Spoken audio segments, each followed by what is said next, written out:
Welcome back to Cyclone InCYders. Dean Berhow-Goll and Matt Van Winkle. We're back from a week off. Dean, you weren't here the last time we were here, but Sam Turner kind of had, we both had some conflicts, so we're back after a hiatus, you could call it. But we've got a big show for you, I promise. Scott Siepker from Iowa Filmmakers, you may know him as the Iowa Nice guy from YouTube, is going to stop by the studio and talk a little bit about the Cyclone Nice videos and the Hawkeye Nice videos that he's done in the past. So really good stuff from Scott Siepker coming up. But Dean, we're going to talk a little bit of the Iowa State football team right now. They had a tough loss against Texas, a game in which Iowa State knew that they were going to be up against some adversity. You know, Texas coming into this game, lost Coach Royal, the coach that's really the name of that whole program there, really built that program up from scratch. And the stadium's named after the guy, so you knew that they were going to be playing for something. Obviously, he passed away earlier in the week. They started the game in the wishbone formation. Obviously, it was successful for them, too. And that kind of got things started for them on offense. They really didn't let up. 33-7, Iowa State falls. Really didn't get anything going on offense. Really just looked sluggish. Didn't look like they got in the red zone one time in that game. Just really, we want to move past this game, but we're going to recap it just a little bit. The defense played, obviously, not up to par like they have been in the past. So, Dean, I know you didn't get a chance to watch this game live, but what are some of the things that you can take away from this game that Iowa State did? Basically, on defense, you take away that the past two games, they've been without their captain, Jake Knott. I mean, he may not be the most quick guy, in pass coverage, but it shows how valuable he is. He's their main run defender, but he's also their captain. So the morale of that defense, has got to be down. They've been carved up by two really good Big 12 quarterbacks the last 2 weeks. Got to give them credit for sure. They've been thrown around. There's another problem for Iowa State in this game is third downs. Get off the field. They got carved up. They got carved up, and they just don't have the type of a program yet to have the depth that they need to compete if there are injuries like a Jake Knott, like a Jansen Watson in the Big 12. Yeah, a couple of other negatives from this game. Steele Jansen obviously didn't have a great game. They had that great performance against Baylor. Against OU, looked okay, didn't turn the ball over much, had 2 interceptions against Texas. 2 interceptions, like I said, he didn't play his best game. Obviously didn't get a whole lot of help from the defense, didn't really have much to throw to either. The Texas defense, as we said, we got to give them credit. They played a great game, had a great game plan, but this offense only got in the red zone one time. That's something they really need to improve on. Yeah, I think the last 2 games have just really, it's not like there's a ton to take away. There's not a big change that needs to be made. Iowa State's just been outplayed by better teams. That's exactly You got Oklahoma, that's underrated, lost 2 close games to Notre Dame and Kansas State, come in, just take care of business. It was only a two-possession game, but they were clearly the better team. Same case here with Texas, just the better team here. David Ash threw it all over the yard, 25-31 for 300-plus, 2 touchdowns. I mean, they were just outplayed again. Yeah, Iowa State, total offense for Iowa State, 277. Total offense for Texas, 609. And that's been the same thing the past 2 weeks. So obviously they're going to need to improve that going into Kansas. A couple nice things I pulled out from this game is that the running game started to get things going just a little bit. Chantrell Johnson averaging about 6 yards per carry. James White had a few nice runs in that game. And I thought they needed to go to the run game more. That's really where they were having success. Iowa State, I didn't really agree with their offensive game plan. I thought Messingham threw the ball too much against Texas, who really was playing well. Their coverage was great. They were really playing receivers very tightly. I thought that they should have ran the ball more. I would have liked to see a little more, Jeff. A few more carries for the running backs. Yeah, 159 yards from the running backs. That's something that you would have liked to see more. And it's also going to help them in a place that they struggle. Time of possession, Texas had over 38 minutes to Iowa State's a little over 21 minutes. That's something that when they've been losing, when they lose their games, that's an area that they get dominated on, and they were dominated again by Texas. Yeah, obviously a game that Iowa State wants to flush, and we'll move past this game now. We'll kind of look forward to this KU game on Saturday. This is a very intriguing matchup, Dean, to me. I think because Kansas is playing perhaps the best they've played all season. They've got the nation's longest conference losing streak, I think it's at 18 or 19 now. Really haven't been able to get things going this year, but as of late, they played Texas very well 2 weeks ago. Iowa State obviously struggled against Texas. They went down to the wire with Texas, and last week went to overtime with Texas Tech, a team that Iowa State really struggled against too. So, Dean, Iowa State really cannot look past this KU team, can they? Oh, there's no way that they can. If they want they need this game first off to get to be bowl eligible. But this Kansas team, I mean, they're 1-9 right now. Like you said, the nation's longest conference losing streak. But they lose to Texas Tech in overtime last week. They lose to Texas by 4, lose a close game to Oklahoma State. It's not like these guys get trampled on every single week. There is no bye week in the Big 12. This is one of the toughest if not the toughest conference in the nation. Don't get me wrong, the SEC is very top-heavy. Yeah. But the Big 12, through and through, one of the toughest schedules in the nation. I look for a very close game. I think this is going to be a less than a touchdown game. Obviously, Kansas doesn't have the crowd that Iowa State's going to bring, but I think that they're going to be playing with a lot of motivation. That's something I want to ask you, Dean, is that they've been playing well. They've been playing these close games, especially this heartbreaker against Tech. Does that give them more motivation to know that they can play against these good teams, or does it kind of bring them down and, losing that tough game? That's always tough on the morale. Well, I think it's always tough, when you are 1-9 and you've lost so many conference games, so many. Yeah. But this is a college team. This isn't a high school team that gets down on itself. This is a well-coached football team by Charlie Weiss. Certainly, they're not that talented, but this, like I said, there's no bye week in the Big 12. Kansas is going to play their game in Lawrence. They want to end this streak. They're playing Iowa State. They've got to see Iowa State's lost 2 big games, 2 badly played games by Iowa State against Oklahoma and Texas.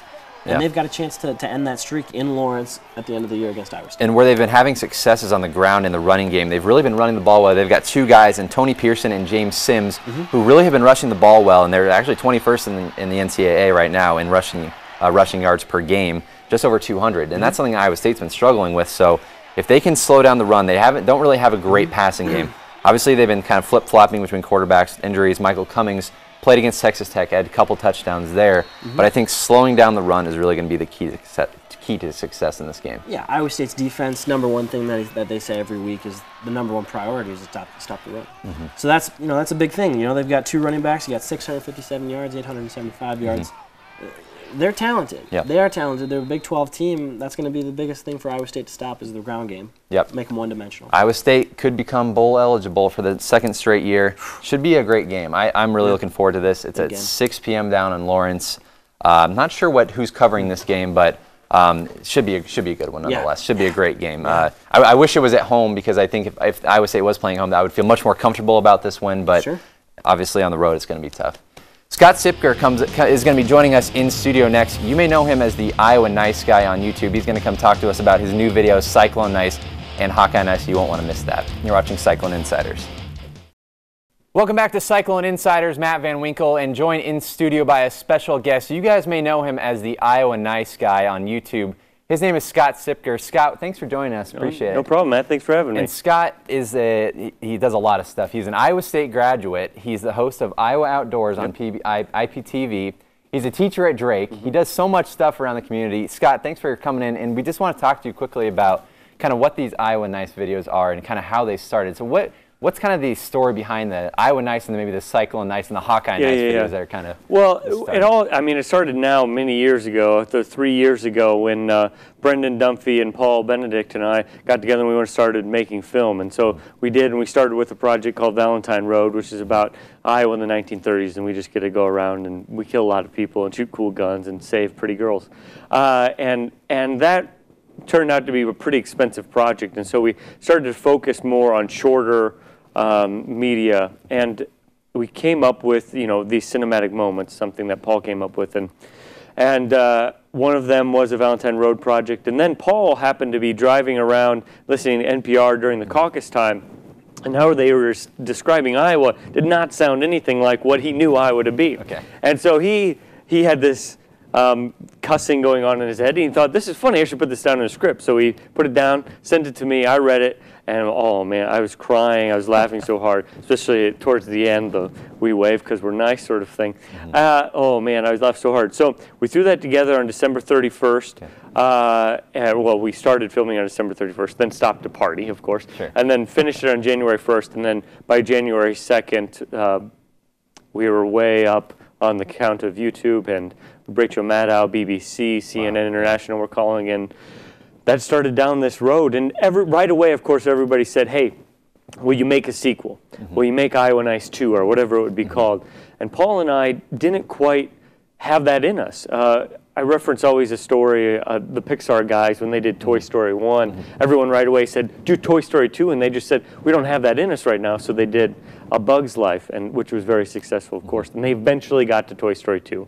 That sort of thing, not that I'm comparing ourselves to Pixar yet, but we went through and instead started filming a pilot episode for our new TV show called Marooned, which is about two actors from the coast who get stuck in Iowa. Okay. It's a mockumentary like The Office or Modern Family. Eventually, though, we always had these different Iowa Nice videos, Des Moines Nice, for instance, or whatever it may be, but we never pulled the trigger because the timing wasn't right, the script wasn't good enough, or for whatever reason. And then we just had the idea for the Iowa, or for the Hawkeye and Cyclone Nice, and we said, this is it. We knew it. So we put that together. We went to Iowa City and Ames, respectively, and put them together, and within about a week of them being aired, ESPN called us up and said, hey, could we use these? That's awesome. So have you always been kind of a sports fanatic, kind of a sports guy? Yeah, definitely. I mean, I grew up in a household that is very sports-oriented. Grew up as, you know, I know it's a bastardization to say, but I grew up in a Hawkeye household, but very supportive of all of the teams in Iowa, Iowa State, UNI, and then I went to Iowa State and, of course, became a huge fan. My very first appearance on ESPN, actually, here's a little story for you, is me and my buddies, Ben Hall and Mike Hoffenberg. We went to an Iowa State basketball team, got there real early, of course, and underneath our shirt we had painted our entire bodies red and yellow with ISU, and we got it on ESPN for about 3 seconds as they're coming out of a break. So I mean, I became a huge sports fan. Also, I'm a Cubs fan and a Bills fan, which I know. I'm sorry about the Cubs, by the way. Hey, talk about the Bills too. I mean, I don't know why I picked the terrible tragedy that is both of those teams. As I just came here, I will just watch Ryan Fitzpatrick throw a terrible pass for an interception to lose to the Patriots. But anyway, that's besides the point. So yeah, absolutely. I mean, this is something that I guess in a way I didn't know I've been practicing for my whole entire life. So talk a little bit about what goes into making these. Did you film it all in a day, was it kind of thing, or was it kind of a thing that you spent weeks planning it and just one day shooting it? Was that a pretty big ordeal? Yeah, no, I mean, most of it's kind of a guerrilla style approach to filmmaking. Iowa Nice, we filmed over 2 days, and Paul wrote that script. And then when, with Hawkeye and Cyclone Nice, I wrote those scripts relatively quickly, and then we filmed them each on 1 day given. With the now scripts for the ESPN, where we're doing twice a week, what happens is I write them on Sundays, and then I send them to my co-writer, Nick Ronkowski is his name, and he goes through and changes, adds things that I've just left open because I'm completely on block for. And then we go back and forth, and Paul, who's not a sports fan at all, really, he goes through the last kind of bit when we're together, and he's kind of our last stop. He's like, this totally doesn't make sense at all, guys. And then we kind of have, it's just a great team writing aspect. And so then we film them all on Monday night, the Wednesday and the Friday segments usually. We film them all, and then Paul edits them on Tuesday or Thursday, respectively. Did you ever think that when you made Iowa Nice that it would lead to Hawkeye Nice to Cyclone Nice, and then maybe even to ESPN? Yeah. Did you ever expect getting on ESPN with these No, things? I mean, the thing is with Iowa Nice, we thought maybe it'd go viral, and for us that meant like 10,000 hits, you know? We didn't realize what it really meant, the national and international attention it got. With Hawkeye and Cyclone Nice, of course, we had a better idea of the reach of the videos. So I did write them in mind. The smack talk at the end was directed to hopefully start a national conversation between all the schools across the country, and school pride and whatnot, hoping that would maybe get it. Maybe we'd make it onto a Jim Rome show or Mike and Mike. They'd just play it for 1 day, whatever it may be. So the fact that they came to us and said, hey, will you create regular programming for us, I mean, that I had never considered. So it's one of those things, our approach has always been just kind of go out and make as much as you possibly can into the universe, and then hopefully somebody will notice. So obviously we're an Iowa State program here, so we got to ask you about the Iowa State football team this year. Kind of an interesting year for Iowa State. They're 1 win away from a bowl game, but so what have you kind of taken away from this season? Is it kind of an up year for Iowa State? They've lost a couple in a row. So I want to get your thoughts on Iowa State. Yeah, I mean, with the difficulty of the schedule, I find where we're at right now not disappointing at all. The one game is probably the Texas Tech game, which that's the one that still hurts a lot.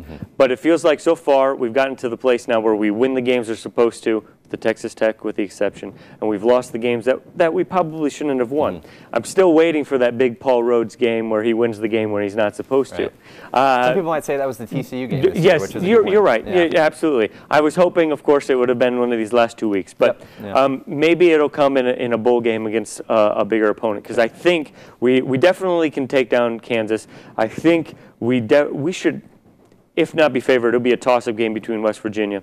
So if we can run the table there, maybe we'll get into a bowl game where we can beat somebody that we're not supposed to beat. Yeah. But this, by no means, I do not feel down about this year. Actually, I feel very hopeful, especially with the new facilities opening up and the infrastructure that Jamie Pollard is really putting out there. And of course, Paul Rhodes is, I put him on the same level as a Les Miles as far as excitement that a coach can bring to a game and how he can motivate his players. I can't imagine that there's any other coaches out there that people want to play for more than a Paul Rhodes. And so I feel great about the future of the program.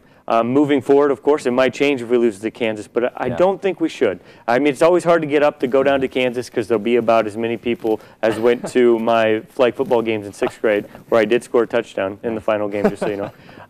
So it is hard to get up for those games. And I don't know, Charlie Weiss is an innovative offensive mind, so maybe he'll have something up there. Yeah. But I really feel confident where we're going. And well, Kansas is an interesting program right now because they are just coming off an overtime loss to Tech. Yes. And they played Texas very well at home, too. So they're a team that Iowa State really can't look past, in my opinion. No. I think it's going to be a close game, though. I think it's less than a touchdown, in my opinion. Well, I hope you're wrong. Yeah, okay. I hope that. Too, sure. But I wouldn't be surprised. Absolutely. I mean, as I just said about Charlie Weiss, I mean, the guy knows how to bring an offense. Now, will we be able to manipulate that defense that's a little bit weaker? I hope so. Okay, we got a few quick questions for you before we let you go.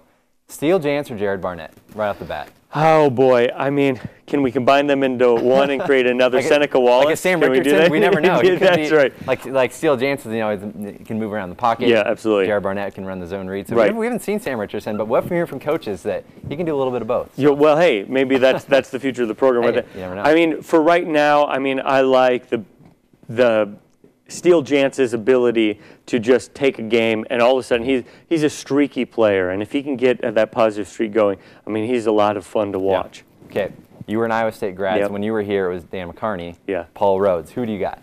Who do you like better? Of course, I don't think we are where we are today without a Dan McCarney. Okay. So there is a place in my heart for him, of course, and what he was able to do. I mean, when he's here, we went to a bowl game for the first time in a long time under him. I mean, so I have that heartstring pull for him. But like I said before, there is nobody more than I'd want to coach my football team than Paul Rhodes. I mean, his passion, his intelligence, and the fun aspects that he brings to the game, opening up the playbook, and you don't know what's going to happen. Yep. Okay. I absolutely love that. Does Iowa State make a bowl game this year? Yes, absolutely. Did the Iowa Hawkeyes make a bowl game Absolutely this year? not. Two more games left for the Hawks. No, it's brutal, man. I'm surprised they beat Michigan State. Unless, of course, the weather turns terrible over the next 2 weeks and maybe it becomes a sloppy game like it was in Michigan State. But, I mean, right now there's just no enthusiasm. People are, like we said last week on ESPN, people would rather clean behind their refrigerators than watch the Hawkeyes. I hope that over there they can pick the program back up. It's only going to help Iowa State with that. But we'll see. I mean, right now it's going to be a long off season for Iowa, and it's going to be a shorter one. And it's really great when you have that bowl game and you can get those extra practices in. That's really underestimated in pushing a program forward. Sure. Iowa's not going to have that, and they have a really young team. Iowa State's going to. I mean, right off the bat, I say that's already worth 3-4 points in next year's game. Yeah, I almost feel bad for them for losing so many running backs this season. Oh, they just they're on like the figure it out. 5,000th running back over the last 7 years. Injuries, it's brutal. Other things that are going on. Other problems, absolutely. Yeah. One more thing. Who's going to win the national championship this year? Do you think it's going to be Kansas State out of the Big 12? You know, I know this is going to seem a little bit bold, and I still like Alabama's chances, to be honest with you. Wow. And that comes, I must say, Tom Arnold's been a great acquaintance over this. Yes, absolutely. And that was his idea. And I thought, you know, I could see that next week Kansas State going down or going and losing at Texas. I can see that. I could see USC beating Notre Dame. That just leaves Oregon. And if it comes down to Georgia and Alabama and that second spot, I can totally see Alabama getting the vote. So Scott Siepker, he's the Iowa Nice guy. You can follow him on Twitter. That's right. Scott Siepker. I'll give you a little plug there. Appreciate it. Yep, and he's give us your YouTube channel again. Yeah. If you go to youtube.com/Iowa Filmmakers, you check all that out. You go to scottsiepker.com. I've put every single ESPN spot that we've done. Perfect. We promote Iowa State every week. We always hit on Nebraska, which is always fun. So check all that out. Yeah, go check it out. Really good stuff from Scott Siepker and the Iowa Filmmakers. Coming up next, Dean Berhow-Goll and I are going to talk a little bit about the Iowa State men's and women's basketball team, so stay tuned. You're watching Cyclone InCYders. Dean, we're going to talk a little about the Iowa State men's basketball team now. Had their first game at home last Friday. It was a close one at halftime, Dean. It was I myself was a little bit worried. I talked to Chris Williams from Cyclone Fanatic, and he told me, this isn't my first, game of the year covering Iowa State basketball. I know they're going to come through and win by 20. Yeah. Sure enough, they ended up winning by 20 plus in that game. But really, it was a close game at halftime. Iowa State just came out slow. Turnovers. Corey Lucius obviously didn't play, or not. Corey Lucius did not play his best game. As a Cyclone, his first game of the year, obviously he's going to have those jitters, but not the way he wanted to get things started as a Cyclone. 7 turnovers in the game for Lucius. But Dean, what kind of went right for Iowa State in this game, and what kind of do they need to improve on moving forward? Well, first I'm really glad they chose to play Southern. That style of team, great opener. Yeah. Great point guard. SWAC, that's a reputable league. Yeah, SWAC, exactly. Yeah. But they, great point guard, applies pressure, some height down low, would challenge the post. Yeah. But to get to your question, we saw Lucius. He struggled. Yeah. It's plain and simple. But Hoiberg made sure that we knew he's not worried at all. He's not worried about Lucius. Well, because Clyburn in the exhibition game obviously had a very poor game. Had an unbelievable game, a double-double against Southern. So yeah, but Lucius struggled. 1 of 12, 7 turnovers, 6 assists though. It's just a matter of him getting back in the game. He hasn't played a game in 20 months. That's a long time. Yeah, the same thing happened with Clyburn last game. Very quiet. People ask questions. Yeah. Hoiberg says the same thing. He's not worried. Clyburn comes out, 16 points, 10 rebounds. Hoiberg wasn't mad about the style that he was playing. Obviously, he was upset about certain passes, behind his back or over his head. A few things here and there, but it's going to come with time. But what I was really impressed with, Naz Long played a extended period of time for Lucius, played really well. Yeah, freshman. Yeah, we talked about that after the game. Naz Long, a guy, he's going to be like your Jeremiah George for the football team, a guy that really comes off the bench, really produces a lot. As a freshman, too, really good stuff from Naz Long. I think, what did he have, 10 points in the game? Really impressed us coming off the bench. They're going to need that, too, especially if Corey Lucius gets in foul trouble, stuff starts getting to his head. They're going to need a guy like Naz Long to kind of slow down the game, kind of like what Scott Christopherson did when he was out there leading the team. It seemed like things were a little bit more at ease. Another thing that stood out was the 3 double-doubles for Iowa State. Obviously, Will Clyburn, we mentioned. Percy Gibson coming off the bench, really producing for Iowa State. And George Niang, a freshman, too, who really is going – I'm excited for him. Sure. I think that's going to be my guy this year is George Niang. He just comes in there, works hard. Obviously, not starting this year, but really off the bench, guys that – Percy Gibson, George Niang, 2 guys come off the bench get double-doubles. That's obviously helping your team a lot. Their posts are going to be really important this year because, like last year – they lived and they died by the 3. When they were not hitting 3-pointers, they struggled because they didn't have the post game. That Percy Gibson was a freshman. Booker wasn't that polished. Royce certainly he was a post, but he didn't live in the post. He was a guy that was everywhere. Against Southern, you have 3 guys with double-doubles. Obviously Clyburn, but the big ones, you got Percy Gibson. He had 16 and 10. Yeah. You have Niang, with 15 and 12. That's huge. Yeah. Niang, like you said, he's an old school guy. He's still got a little baby fat on him. He's only a freshman, just a little ways into the with the workout schedule with Iowa State, but old school, great footwork, baby hook style game, able to rebound. That's something that they miss, and that's something they're going to really need if Iowa State's not able to just knock down 3-pointers when they need to. Yeah, and I guess that's the one thing I was a little bit concerned with this Iowa State team. And coming in this year is that they don't have a lot of height. Yeah. Obviously, Percy Gibson and George Niang are going to be those 2 post players. Anthony Booker really isn't a true post. He's got the height, he's got the body, but he's starting to emerge as more of a shooter, I guess. He's going to go in there and get rebounds for Iowa State. Going to be a pretty physical player, but they're like you said, they're going to need George Niang. They're going to need Percy Gibson to go in there and fight. And I think both of those players have a sure chance to be starters this year. Yeah. Obviously, Anthony Booker started for Iowa State this week. I think that maybe they could throw in George Niang down there.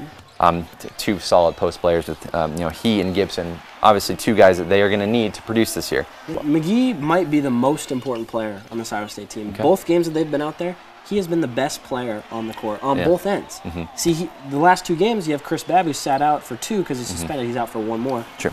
Good point. McGee has started in his place and has basically taken over his role as well as his own. He's the spark plug. He's that 6th man that they need off the bench to provide that spark. But at the same time, he's making blocks underneath, making all these hustle plays, guarding the most talented player on the opposing team. McGee is probably going to be the most important player on this team going forward, in my own opinion. Let's make a quick, early season prediction here, Dean. I really want to just throw this out there right now. With the way you saw Iowa State play and the way, what we've seen from this team already this year, do you think that they have what it takes to get back to the NCAA tournament for the 2nd straight year? I think that they absolutely do. Okay. It's just going to take time. Like last year. Yeah. See, a lot of people forget. Iowa State lost to Drake and UNI, and people were not expecting that. Yeah. You have to beware the learning curve. You've got to be patient. It's going to take time. There's 2 new transfers. You got 2 freshmen that are going to play. Yeah. As much as Hoiberg can talk about Kerwin Okoro, the big players are going to be Naslong and George Yang. I think this team definitely has a lot of talent. I don't see them getting back to the NCAA tournament. I think they'll be close to 18, 19 wins. I'm not sure that'll be close to getting. I think it's going to be close. It'll be close to getting them the NCAA tournament. I definitely think they're an NIT team, though. I think they'll definitely get to the postseason in some sense. Maybe not the NCAA tournament, but I think they'll definitely make some sort of tournament. I think that they've got the talent. If they can play, I think that it's definitely early. We definitely saw flashes of what they can do. Obviously, Will Clyburn, we saw what the kind of player that he is. I think that they're going to need to have combined effort from everybody if they want to have a chance, though. Yeah, it's going to be even more spread out scoring than last year because they don't have a Royce, a guy that takes a lot of shots. They don't have a Chris Allen who took the most shots on the team last year. They're going to need a spread out effort from the posts, from the wings. Clyburn facilitating, Corey Lucius facilitating. But I pegged him last week at 20 and 11 out of their 31 games, and I put him at 5th in the Big 12. I think that 1 through Kansas is not the top dog. Don't get me wrong; they're the favorite. But they brought in a whole new crop of people. The Big 12 is very, very fluid, 1 through 8, and then you have Texas Tech and you have TCU, who are both going to be in the cellar. But it's very fluid. I mean, just like last year, minus Kansas and Missouri for the most part. The Big 12 is up for grabs this year, and if Iowa State figures it out by the 2nd semester, by the Big 12 conference, you could see them finishing the top half of the Big 12, and you could see them getting a good seed, much like last year's team, into the NCAA tournament. Great point, Dean. Good note to end on, too. Thanks for joining us. Really appreciate filling in for Sam Turner. Dean's actually going to be joining us next semester as a fill-in for Sam, but we really want to thank Scott Siepker, too, for stopping in studio, talking to us a little bit. We'll see you next week for another episode of Cyclone InCYders. So I hear you think you know something about Iowa State University. You're about to get schooled. You think we're just a little old agriculture school in the middle of the cornfield. Guess that's why CNN Money Rank Ames is one of the best places to live in the country. Do you need help getting your foot out of your mouth? Our agriculture school is a national leader, but so are engineering programs. Aerospace, civil, chemical, materials, all rank in the top 20. Chugga chugga choo choo. I already told you about the first digital computer, invented right here. But I didn't tell you that Iowa State was part of the Manhattan Project. How many world wars has your school won? That's what I thought. Pull that spoonful of Jiffy out of your mouth and give homage to Iowa State alum and peanut pioneer, George Washington Carver. Without him, jelly never would have reached its full potential. To all my ladies out there, do you like to vote? Well, send your thanks to Iowa State in lieu of Carrie Chapman Catt, who blazed the trail for women's suffrage, and you're right, to shatter glass ceilings all up in misogyny's business. Voted the most dominant mascot on earth, Cy leads the way at all the Cyclone athletic events in the Big 12 Conference. There's been a lot of shakeup in the Big 12, but nothing brings people together like the age-old tradition of smack talk. And lucky for you, I know a little something about it. Oklahoma, your state is shaped like an upended toilet. No wait, that's what it is. Oklahoma State, you're welcome, Alabama. Texas, you're in Bob Bosley's house now. TCU, a poor man's Texas, if the poor man's loaded. Kansas, trying to outdouche Nebraska since 1854. Kansas State, the place you go when a black hole just doesn't suck enough. West Virginia, the Shelley Long of Virginia, regretting you ever left. Cheers, Baylor. Texas Tech, Lubbock is named after a Confederate soldier. I guess we know where your culture of losing started. And that leaves us. Nobody riots better than Iowa State. That makes 10 schools in the Big 12. I guess Nebraska is academics are still lingering. I'm out. One more thing, as you craft your reply videos, remember, this ain't about hate, it's about love. Go State!